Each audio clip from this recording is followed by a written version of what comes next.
Y mañana arrancamos con fisiopatología pulmonar. Vamos a ver el sistema pulmonar, cardiovascular, hepático, pancreático y si es que alcanzamos, vemos un poquito neurológico y renal, si es que llegamos a alcanzar.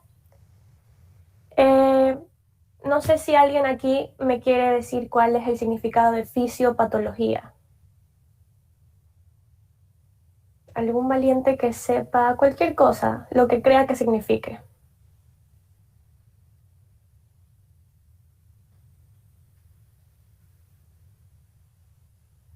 Nadie.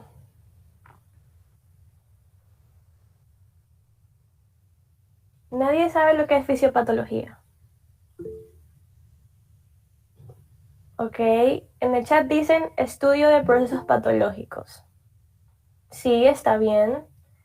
La fisiología no es nada más que el estudio de todo aquello que es patológico, que altera el funcionamiento normal del cuerpo humano. Como ya saben, en la fisiología estudiamos todos los procesos normales que se dan en el cuerpo humano.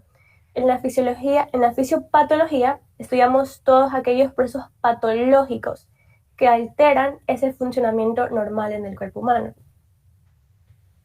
Hoy día vamos a comenzar viendo sistemas de adaptación celular. Voy a compartir la presentación.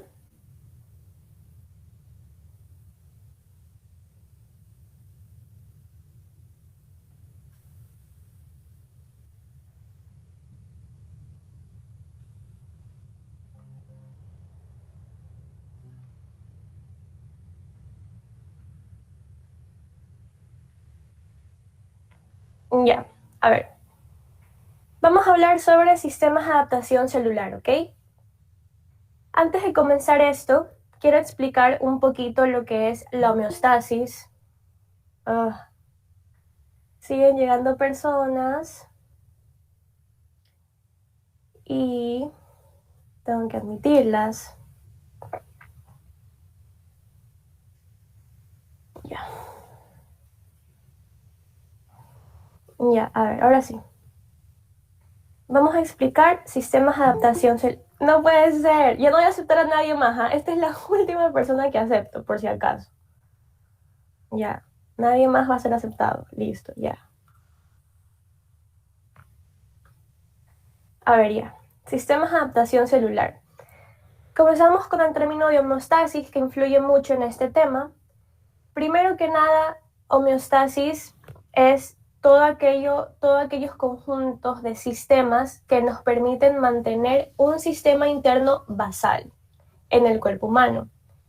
O como el concepto del colegio que decían es el equilibrio. Sí se podría decir que es el equilibrio, pero lo importante de saber es que es un sistema de conjuntos que nos permite mantener un sistema interno basal, ¿ok?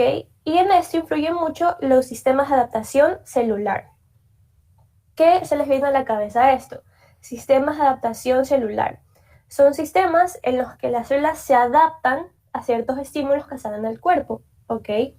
Como definición tenemos, las células se adaptan a cambios en el medio interno mediante modificación de su tipo, tamaño y número. ¿Qué quiere decir? Quiere decir que cuando una célula se le da un estímulo, esa célula puede adaptarse y puede cambiar ya sea su tipo, puede aumentar su tamaño, también puede disminuir su tamaño y puede aumentar su número, es decir, puede dividirse por mitosis. Y todos estos sistemas de adaptación celular se clasifican en los siguientes: hiperplasia, metaplasia, displasia, hipertrofia y atrofia. ¿Ok? Estos son los sistemas de adaptación celular como tal. Ahora, vamos a ver uno por uno comenzando con atrofia. Creo que aquí la mayoría sabe que el sufijo a siempre va a ser negación. Entonces, atrofia va a ser que las células van a ser capaces de disminuir su tamaño. ¿Y por qué lo hacen? ¿Por qué disminuyen su tamaño? Lo hacen porque se les ha disminuido su carga de trabajo. Entonces, si es que se les disminuyó su carga de trabajo, van a disminuir su tamaño y de qué manera. Van a eliminar ciertas estructuras como el citoesqueleto, van a disminuir sus organelas, van a disminuir su consumo de oxígeno y su tasa metabólica, así mismo como su consumo de ATP, con el fin de reducir su tamaño, ¿ok? Entonces, eso significa atrofia. Nosotros vamos a ver en nuestra vida médica muchos pacientes que tengan atrofia por las siguientes causas. Desuso. Todos hemos visto aquellos pacientes que tienen yesos, ¿ok? Cuando uno se le pone un yeso en la pierna por mucho tiempo y se le saca ese yeso, se ve, por ejemplo, si es en la pierna, que la pierna ha perdido un poco de masa muscular. Se la ve mucho más flaca en comparación con la otra. Y eso es porque la pierna que tenía yeso se le disminuyó su carga de trabajo y por ende se le disminuyó también su tamaño. Por lo mismo, porque no tiene una carga de trabajo. Entonces, para no gastar oxígeno, para no gastar ATP, las células musculares redujeron su tamaño. Asimismo, en pacientes con denervación, es decir, pacientes paralíticos que estén en silla de ruedas, asimismo van a experimentar una atrofia en aquellos miembros. Pacientes con desnutrición. Pacientes que tienen desórdenes alimenticios, por ejemplo, anorexia, van a disminuir su masa muscular porque eso más bien no es porque se le disminuyó su carga de trabajo, sino es porque se le disminuyó su carga de nutrientes a las células musculares. Entonces, si no tienen nutrientes, van a tener que reducir su carga de trabajo para obviamente no producir apoptosis. De ahí isquemia. Isquemia es cuando se reduce la llegada de oxígeno a un distinto tejido. Por ejemplo, en aquellos pacientes que tienen isquemias en las puntas de los dedos y se les vuelven las puntas de los dedos negras, ¿ok? Todas esas células están básicamente atrofiadas en todo aspecto, ¿ok? Y por último, en la disminución de estimulación endocrina. Por ejemplo, en aquellas mujeres que tienen atrofia uterina, porque como sabemos, el útero se regula a través de las hormonas como estrógeno y progesterona. Y si no se regula por estas hormonas, se puede producir atrofia uterina. ¿Okay? Entonces aquí se visualiza lo que es la disminución de estimulación endógena, mediada por hormonas. El siguiente va a ser la hipertrofia. ¿Okay? La hipertrofia es todo lo contrario a la atrofia. Si la atrofia era disminución de tamaño, la hipertrofia es aumento de tamaño. Las células van a aumentar su tamaño porque aumenta su carga de trabajo. A la vez también va a aumentar el consumo de oxígeno de las células, también va a aumentar el consumo de ATP y va a aumentar la actina y la miosina y ciertas otras enzimas con el fin de que la célula pueda aumentar su tamaño. ¿Ok? Hay diferentes tipos de hipertrofia. La hipertrofia fisiológica y la hipertrofia patológica. La hipertrofia fisiológica más que nada se ve en aquellos fisiculturistas que aumentan masa muscular. Todos esos deportistas, personas atléticas van a tener hipertrofia muscular porque aumentan su masa muscular. Células musculares tienen una mayor carga de trabajo y por ende aumentan su tamaño. Esa es la hipertrofia fisiológica. Por el lado contrario, la hipertrofia patológica es de dos tipos, de adaptación o de compensación. La de adaptación puede ser, por ejemplo, de compensación o de adaptación mismo.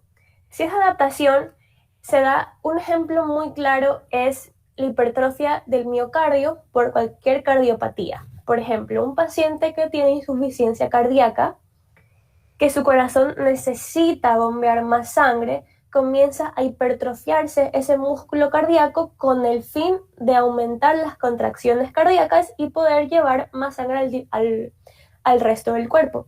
Eso es la hipertrofia de adaptación. El corazón tuvo que adaptarse a una carga de trabajo mucho mayor y puede ser reversible con tratamiento adecuado. Si es que la insuficiencia cardíaca se trata, sí puede disminuir esa hipertrofia. Y tenemos el otro tipo, que es de compensación.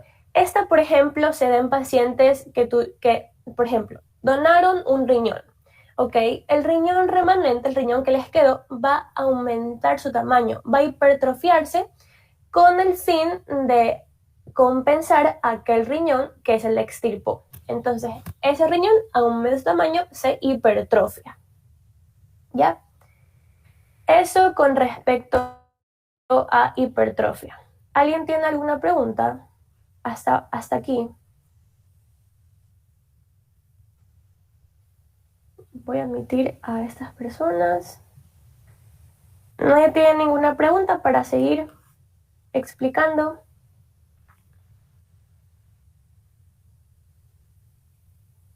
Bueno, a ver. Vamos a seguir con la otra, metaplasia. Metaplasia, ¿ok? A ver. Metaplasia es cuando una célula de tipo adulta se reemplaza con otra célula adulta. Pero, ojo, siempre tiene que ser del mismo tipo. ¿Qué quiere decir? Una célula del tejido epitelial se va a reemplazar por otra del tejido epitelial. No puede ser epitelial y conjuntiva, no. Siempre tiene que ser del mismo tipo y siempre tienen que ser células adultas. No pueden ser células inmaduras, siempre tienen que ser adultas y del mismo tipo. ¿Ok? Eso es metaplasia. Y por ejemplo, ¿en qué casos se da metaplasia? ¿En qué casos una célula se va a reemplazar con otra? ¿Cuándo sucede esto? Eso sucede en un ejemplo muy claro, que es esófago de Barrett. El esófago de Barrett es una enfermedad que se produce en pacientes que tienen reflujos gástricos. Y todos esos ácidos gástricos que llegan al esófago comienzan a destruir el epitelio normal del esófago. Entonces, ese epitelio normal que se comienza a destruir por aquellos ácidos gástricos se va a reemplazar y se reemplaza por epitelio de revestimiento columnar. Eso es un claro ejemplo de lo que es una metaplasia, porque tenemos un epitelio normal que se reemplaza por otro tipo de epitelio, pero siempre del mismo tipo, ¿ok? Entonces, esto básicamente es la metaplasia. La displasia, por el lado contrario, es un crecimiento celular muy desordenado y se diferencia de la metaplasia porque a diferencia no es reversible. La metaplasia sí puede ser reversible, pero la displasia no es reversible. Y la displasia siempre va a desencadenar cáncer. ¿Ok? ¿Cómo las células cambian aquí? Las células van a cambiar en tamaño, van a cambiar en forma, van a cambiar en organización. Como dice aquí, es un crecimiento totalmente desordenado. Es decir, en las otras vimos, por ejemplo, en la atrofia era aumento de tamaño. Perdón, disminución de tamaño. En hipertrofia, aumento de tamaño. Aquí, en la displasia, vamos a ver ejemplos de todos esos. ¿Ya? Y, por ejemplo, todo el mundo aquí, o la mayoría de personas aquí, sabe lo que es un teratoma. Un teratoma es un cáncer que puede desarrollar cabello, dientes, ojos. Estos son diferentes tipos de tejidos, ¿ok? En un teratoma. Entonces, un teratoma es un ejemplo de displasia, porque aquí vamos a ver un crecimiento celular totalmente desordenado. Vamos a ver que va a generar tejido para producir cabello, para producir dientes, para producir ojos incluso. Es totalmente desordenado. Y por último, tenemos a las acumulaciones intracelulares. Esto no es tanto un sistema de adaptación celular como tal, porque aquí las células no van a tener un cambio como tal. Sin embargo, se los puse porque también es muy importante. Las acumulaciones intracelulares son, como su nombre lo dice, acumulaciones dentro del citoplasma de las células, es decir, intracelulares, ¿ok? ¿Y qué se puede acumular dentro de las células? Se pueden acumular sustancias corporales normales, como lípidos, proteínas, bilirrubina, carbohidratos. Se pueden acumular productos endógenos anómalos, que son más que nada errores del metabolismo, por ejemplo, el glucógeno, la lipofusina, la bilirrubina. Esto más que nada se da en esas dos enfermedades que les puse de ejemplo, la enfermedad de von Yerk y de Tay-Sachs. La enfermedad de von Yerk es un producto endógeno anómalo del metabolismo. ¿Por qué? Porque la enfermedad de von Yerk simplemente es la acumulación de glucógeno, que como sabemos el glucógeno se convierte en glucosa, pero no se puede convertir en glucosa en aquellos pacientes que tengan esta enfermedad. Entonces, el glucógeno no se puede convertir en glucosa, que es un error del metabolismo, y se comienza a almacenar como glucógeno. Y más que nada en músculo, y produce la enfermedad de von Yerk. Y la otra enfermedad, que es la de Tay-Sachs, es la acumulación de ácidos grasos, ¿ok? Más que nada en el cerebro. Y obviamente se produce por errores en el metabolismo. Y también se pueden acumular en el citoplasma productos exógenos como agentes ambientales. Por ejemplo, carbono en forma de carbón y plomo. Pero esto más que nada se produce en aquellos pacientes que estén en contacto, por ejemplo, en construcciones, con asbesto, con formas de carbono. Sí se puede acumular, sí puede producir cambios celulares y sí puede producir enfermedades muy letales. Y bueno, eso sería todo, chicos, con respecto a sistemas de adaptación celular. ¿Alguien tiene alguna pregunta? Digan nomás si alguien tiene alguna pregunta.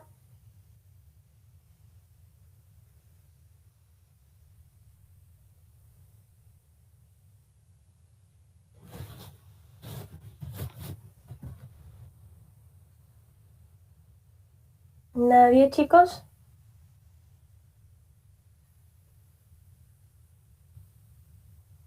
Bueno, mañana vamos a ver fisiopatología pulmonar como tal. Las enfermedades más importantes del sistema pulmonar que vamos a abarcar van a ser asma, va a ser EPOC, bronquitis y enfisema. ¿Ok? Esas van a ser las 4 patologías pulmonares que vamos a abarcar. Fisiopatología pulmonar a mí en realidad es mi sistema favorito. Me gusta mucho fisiopatología pulmonar. El que menos me gusta es fisiopatología cardiovascular. Ese sí es muy, muy, muy complejo. Hay que dominar muchísimo EKG, muchísimo fisiología cardíaca. Es un poco más difícil. Y de ahí fisiología pancreática, hepática, ya sí es un poco más fácil. Yo cuando vi fisiopatología, yo soy maya vieja, entonces yo vi fisiopatología en quinto ciclo. Vi con una doctora que se llama Betty Bravo. No sé si les da a ustedes este ciclo, la verdad. Si les da a ustedes, pues ella es una docente muy buena, explica todas sus clases, toma lecciones de lo que ella dice, es muy buena docente, la verdad. Y si no les da, y si ella no les da y no forma parte de su malla, pues fisiopatología es igual con cualquier docente. La materia nunca va a cambiar. Ustedes siempre tienen que estudiar por su propia cuenta, más de lo que les dan los docentes las clases. A veces hay docentes que, como es virtual, ni siquiera dan las clases, las ponen a exponer, o proyectan diapos y comienzan a leer exactamente todas esas diapos. Y bueno, pues no se entiende la materia como tal, pero ustedes igual no se dejen llevar por eso, estudien por ustedes mismos. Fisiopatología es muy chévere, la verdad. Si ustedes disfrutaron fisiología, van a disfrutar aún más fisiopatología, porque van a entender en realidad qué pasa con las enfermedades, por qué una enfermedad, por qué eh, cualquier cosa puede producir una enfermedad. Por ejemplo, van a entender por qué cuando les dicen los doctores fumar es malo, van a entender por qué fumar es malo, especialmente cuando veamos mañana EPOC. Vamos a entender por qué, qué produce el tabaco en los pulmones. Todo eso, entender todo eso es muy chévere, la verdad. y espero que disfruten la materia. Y bueno, la clase de hoy fue rápida, mañana sí nos vamos a llevar toda la hora. Mañana sí nos vamos a llevar toda la hora. Hoy día fue un poco de generalidades. Creo que sistemas de adaptación también van a ver en anatopatología. No sé si es que ustedes ven anatopatología este ciclo. Si no ven este ciclo, les va a servir bastante para cuando lo hayan visto. Y pues eso sería todo, chicos. Cualquier cosa, pregunten en el grupo. Si quieren saber los libros que vamos a utilizar, también yo se los puedo pasar.